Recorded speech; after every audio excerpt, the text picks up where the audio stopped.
Variance. Variance is something that applies to every single Yu-Gi-Oh player and is a determining factor if you are going to win your tournament or not.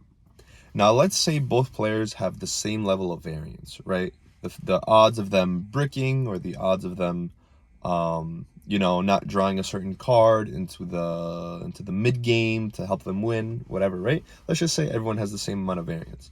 I'm going to give you some tips that you could kind of sway variance into your favor and kind of like have a better time when entering a tournament than most people. Now, there's certain elements that you could implement in your deck building, because deck building is the end-all, be-all of variance, right? And variance is going to get to you eventually. It just matters, depending on your deck building, how often it's going to catch up to you. So number one is, obviously, you want to play the most consistent deck possible, right? So let's say you have the same consistency as your opponent. Now, there's certain rules that you could implement to have a less chance to lose to variance. For example, let's say you main deck a bunch of going second cards. Let's say you have Dark Ruler No More, Evenly Matched, let's say Raigeki in your main deck, right? Now, you're going to roll the dice, right? You're going to sit down, you're going to roll the dice. Now, it's a 50% chance you're going to go first, and it's a 50% chance you're going to go second.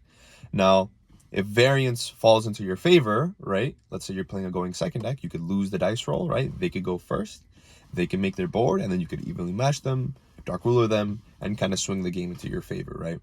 Now, imagine the same thing in reverse, right? Pretend your deck is made fully of going first cards. You played 3 Summon Limit, 3 Solemn Judgment, 3 Solemn Strike, a bunch of just going first cards, and anti-spells, right, in your main deck. And you go first, you win the dice roll, you're very happy, right? Variance worked into your favor, right? Okay. Now, what if the cards that you played in your deck were good going first and going second? I'm a little sick. If the cards that you play in your deck are universally good, going first or going second, for example, Kashtira Fenrir, or Spiral Tough, Spiral Super Agent, or for example, let's say Mech Knight Orchest Gursu, right? Going first, it could be a combo piece, but going second, you can go into Galatea, you can go into Dingursu and out an opponent's card, or the Sky Striker cards. Now, by playing those kinds of cards, you kind of remove the factor of the dice roll. You remove the factor of going first or second, right? You also remove certain elements, as in the grind game, right? If a card is generally pretty good going second, but it could be decent going first, once you get to turn 3, or in the grind game, right, turn 4, turn 5, turn 6, those cards really shine. What people tend to do is think of turn 0 a lot, right, and kind of deck build in the 50% rule, which I like to say. They try to deck build as if they're going first. Now, if you kind of mold it and you shape it in a way that your deck is just generally good, regardless of dice roll, regardless if you're going first or second, you have a really strong deck in your hands that, regardless to variance, you'll be all right. Now, sure, even with those rules implemented, you could still lose because you bricked, right? Due to variance, you drew only hand traps and you bricked. Now, what you could do is implement the rule of milling. Now, we've seen this in the past with Burning Abyss. We've seen it with Light Swarms. We've seen it with, the Grass Looks Greener decks. We've seen it with Tearlaments. Now, if you incorporate cards that help you mill, it allows you to get lucky. Now, incorporating the chance to get lucky into your deck kind of sways variance into your favor if your opponent does not have that element. Now, when you incorporate cards that let you mill or let you see more cards out of your deck, you have a higher chance of just, even though you bricked, you might have milled something that let you play the game, right? It gives you more avenues of play, potentially. In the course of like 1,000 games, let's say, the person that has a strategy to mill will probably end up playing the game more often than the opponent if they have the same type of consistency. Now, moving forward, what you could do is incorporate cards like Reasoning. Maybe you could incorporate certain cards or in your deck that allow you to mill, or maybe draw cards, or maybe fix your hand, for example. Cards like Phantazmay, cards like let's say any type of pot card, if you can incorporate it into your deck, that could be very beneficial to help you not lose to variance. Now, it's going to happen eventually, and you will lose to variance. It's just, you want to happen as least as possible. And like, what I like to say, and the reason why I love Floodgates so much, is if you do brick, what are you bricking on, right?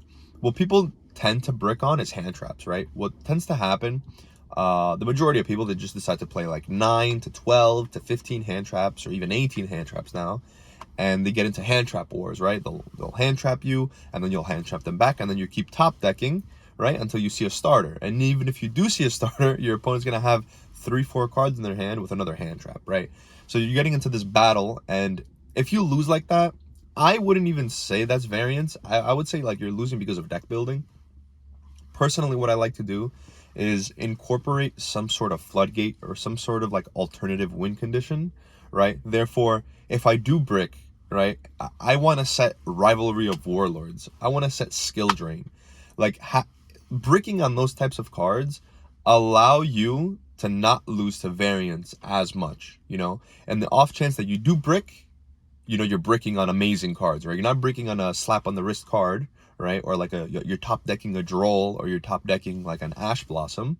You know, I'd rather top deck a card that, even though, yeah, it's not going to let me play the game, at least I'm shutting out my opponent for many turns, right? So that's why I think it's important to incorporate those kinds of cards. And you can going back to the milling strategy and allowing yourself to get lucky. You should really expand on that. So for example, Kashtira Rise Heart, the fact that it banishes the top 3 cards of your opponent's deck, right?